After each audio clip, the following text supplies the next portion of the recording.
नमस्कार दोस्तों, कैसे हैं आप सभी। आज के इस वीडियो में हम 18 नवंबर को जो एसएससी जीडी का एग्ज़ाम हुआ है उसमें जो भी प्रश्न पूछे गए हैं उन सभी प्रश्नों को इस वीडियो में देखेंगे। तो चलिए शुरू करते हैं। पहला प्रश्न है आपका, 29वां व्यास सम्मान किसे दिया गया था। 29वां जो व्यास सम्मान था वो किसे दिया गया था। तो नासिरा शर्मा को 29वां व्यास सम्मान दिया गया था।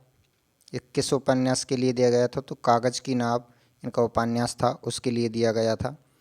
अगर बात की जाए व्यास सम्मान किस संस्था के द्वारा दिया जाता है, तो के बिड़ला फाउंडेशन के द्वारा व्यास सम्मान दिया जाता है। इसकी स्थापना 1991 से शुरू हुई थी व्यास सम्मान की। अगला प्रश्न है, समानता का अधिकार क्या है या इससे क्या तात्पर्य है। तो विधि के समान अधिकार, जो विधि द्वारा अधिकार दिए गए हैं, विधि के समक्ष अधिकार, उन्हें समानता का अधिकार कहा जाता है। इनका वर्णन देखा जाए तो संविधान के अनुच्छेद 14 से 18 तक इनका वर्णन है, जिसमें आर्टिकल 17 में आपका दिया है अस्पृश्यता का अंत। आर्टिकल 18 में दिया है आपका उपाधियों का अंत, जिससे छुआछूत, ये सारी चीज़ें अस्पृश्यता के अंतर्गत आती हैं। अगला प्रश्न है, स्वच्छता सर्वेक्षण 2020 में सबसे स्वच्छ केंद्र शासित प्रदेश कौन सा था। तो इसका जहाँ तक मेरा ख्याल है नई दिल्ली था, जो मुझे इसका आंसर मिला है। अगर आप किसी को भी इस प्रश्न पर डाउट हो तो वह कमेंट में अपना उत्तर जरूर दे। अगला प्रश्न है, सरयू नदी किन राज्यों में बहती है। ये प्रश्न ऐसे भी हो सकता है, लेकिन अधिकतर मेरा मानना है ये प्रश्न पूछा गया होगा, सरयू नदी के किनारे कौन सा शहर स्थित है। 4 ऑप्शन इसको दिए होंगे आपके। इसमें अयोध्या है, फैजाबाद है, जो कि सरयू नदी के किनारे हैं। अगर सरयू नदी के उद्गम की बात किया है तो यह उत्तराखंड से निकलती है और कुछ सीमा उत्तर प्रदेश में भी यह बहती है सरयू नदी। इसकी कुल लंबाई करीबन 340 किलोमीटर के समथिंग है। अगला प्रश्न है, केलकर समिति का संबंध किससे किससे है। केलकर समिति का संबंध किससे है। तो आपका इसका आंसर हो जाएगा कर संरचना सुधार समिति। कर संरचना सुधार समिति, या अगर आपको ये ऑप्शन में नहीं मिलता है तो आपको पीपीपी मॉडल अगर ऑप्शन में दिया है तो वह भी आपका राइट आंसर होगा। अगला प्रश्न है, सिपाही विद्रोह के समय भारतीय गवर्नर जनरल कौन था। जो सिपाही विद्रोह हुआ था उस समय भारतीय गवर्नर जनरल कौन था। Lord Canning. यह मॉडर्न हिस्ट्री से, यहाँ से अधिकांश प्रश्न पूछे जाते हैं मॉडर्न हिस्ट्री से, वायसराय जनरल, गवर्नर जनरल द्वारा इन सभी से प्रश्न पूछे जाते हैं। तो एक बार इन सभी को आप डिस्कस कर लें। ज़रूरी नहीं है आप एसएससी जीडी का ही एग्ज़ाम दे रहे हो, आगामी जो भी एग्ज़ाम है उन सभी में मॉडर्न हिस्ट्री से यहाँ से प्रश्न बनते हैं। नेक्स्ट प्रश्न है आपका, शैला नृत्य किससे संबंधित है। इसमें आपका अगर राज्य पूछा जाए तो यह 4 राज्यों से, एमपी, यूपी, छत्तीसगढ़, बिहार। अगर जनजाति पूछा जाए तो शैला नृत्य मुख्यतः शहरीय जनजाति द्वारा किया जाता है। प्रश्न था एक, श्रीलंका में कौन सा मंदिर है। तो श्रीलंका में कई मंदिर हैं वैसे, लेकिन प्रमुख जो मंदिर हैं उनमें गंगार मैया मंदिर है, शक्तिपीठ श्री शंकर देवी मंदिर था। जो भी बच्चे एग्जाम दे के आए उन्हें पता होगा कौन सा ऑप्शन में दिया था। मुनेश्वर मंदिर भी है। कल के पेपर में एक पूछा गया था श्रीलंका का पुराना नाम। तो श्रीलंका का जो पुराना नाम था वो क्या था, सिलोन। 2018 के राष्ट्रमंडलीय खेलों में भारत की रैंक क्या थी। 2018 में जो राष्ट्रमंडलीय खेल हुए थे उसमें भारत की रैंक क्या थी। तो तीसरी रैंक थी, जिसमें भारत को 26 स्वर्ण पदक मिले थे। कितने, 26 स्वर्ण पदक, 20 रजत पदक और 20 कांस्य पदक, टोटल 66 पदक मिले थे, जिसमें से 26 स्वर्ण थे, 20 रजत थे और 20 कांस्य पदक थे। यह कहाँ पर हुए थे। तो ये क्वींसलैंड में हुए थे, ऑस्ट्रेलिया में, 2018 के राष्ट्रमंडलीय खेल। धरती व आकाश के बीच के स्थान को क्या कहा जाता है। देखिए यह प्रश्न अगर हिंदी के संदर्भ में पूछा गया होगा तो इसमें अधर आपका सही आंसर होगा।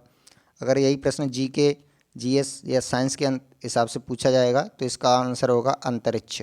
जैसे कहा जाता है ना, कई शब्दों के लिए एक शब्द में उत्तर दीजिए, तो इसमें पूछा गया हो धरती व आकाश के बीच के स्थान को क्या कहा जाता है। तो अधर।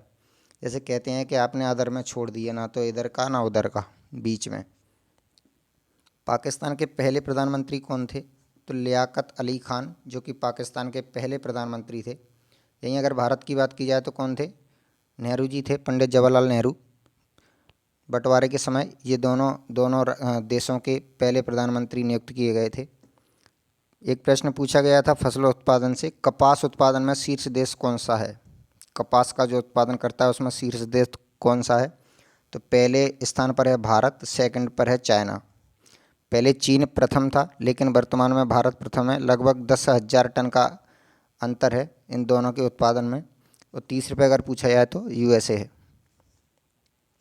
अगला प्रश्न था, नारायण शास्त्र के रचयिता कौन है? नारायण शास्त्र के रचयिता हैं भरत मुनि। इंसुलिन हार्मोन किस ग्रंथि से स्रावित होता है? तो इंसुलिन जो हार्मोन है वह अग्नाशय से स्रावित होता है, पैनक्रियास से। भारतीय संविधान का निर्माण कब पूर्ण हुआ था?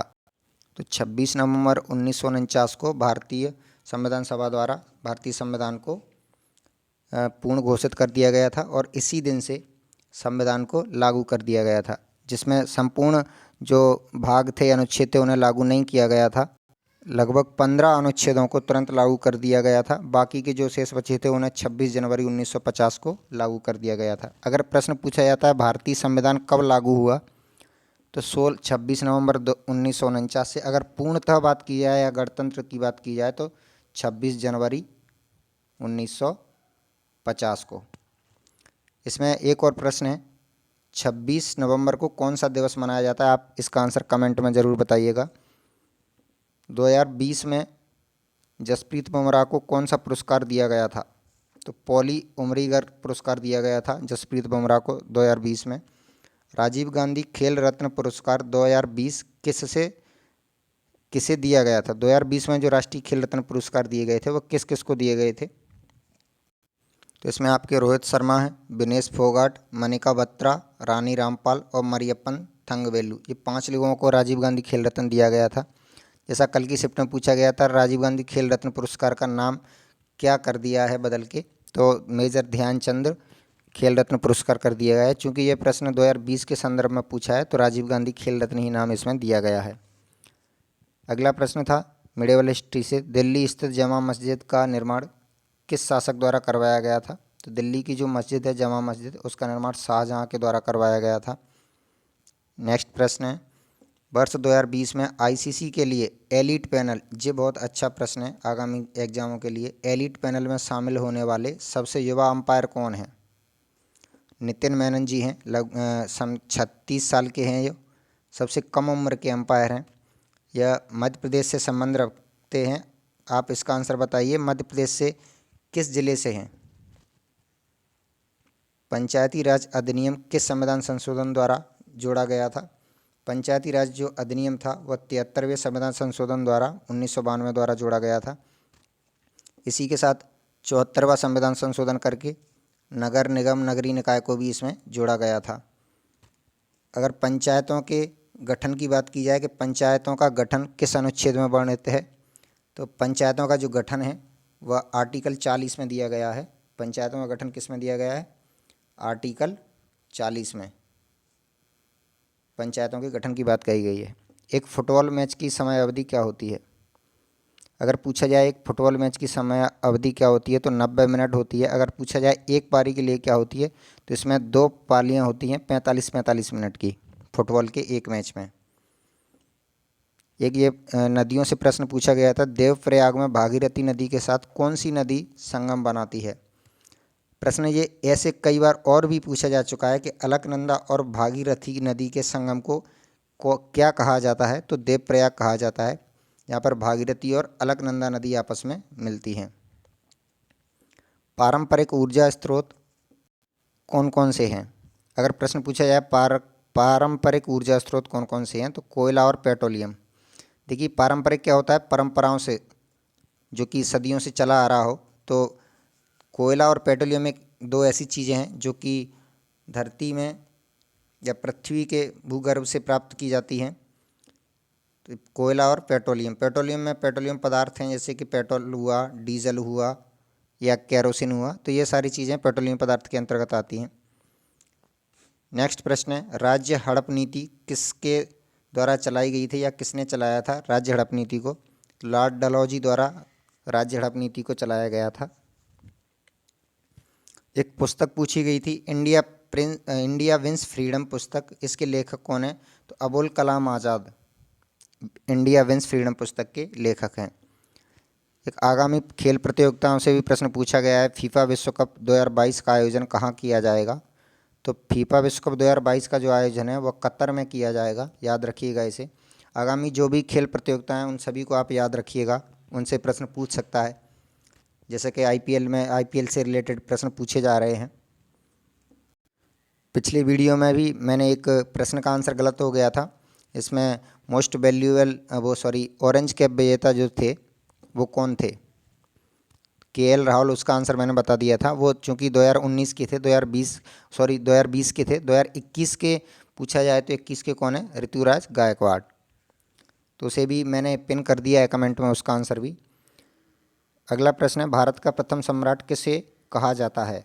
भारत का प्रथम जो सम्राट है वो चंद्रगुप्त मौर्य को कहा जाता है। तो देखिए, सर्वाधिक जो प्रश्न हिस्ट्री से अधिकांश जो प्रश्न पूछे जा रहे हैं वह अगर एंशिएंट की बात की जाए तो मौर्य वंश और गुप्त वंश से प्रश्न पूछे जाते हैं। उसके बाद बौद्ध और जैन धर्म से, उसके बाद हड़प्पा सभ्यता से। ये 5 टॉपिक हैं एंशिएंट हिस्ट्री के लिए। बाकी का मध्यकालीन भारत में आप पढ़ लीजिएगा। मुगल काल सारा, उनके स्थापत्य कला, शासकों के उपनाम भी पूछ लिए जाते हैं। फिर आप मॉडर्न हिस्ट्री में आप जो भी आंदोलन हुए हैं उन सभी को पढ़ लीजिए, और जो वायसराय या गवर्नर जनरल से संबंधित उन्होंने क्या क्या कार्य किए हैं वो पूछे जाते हैं। तो दोस्तों, आपको वीडियो कैसा लगा? अगर वीडियो पसंद आया हो तो प्लीज़ चैनल को सब्सक्राइब करें, दोस्तों के साथ शेयर भी करें अधिक से अधिक।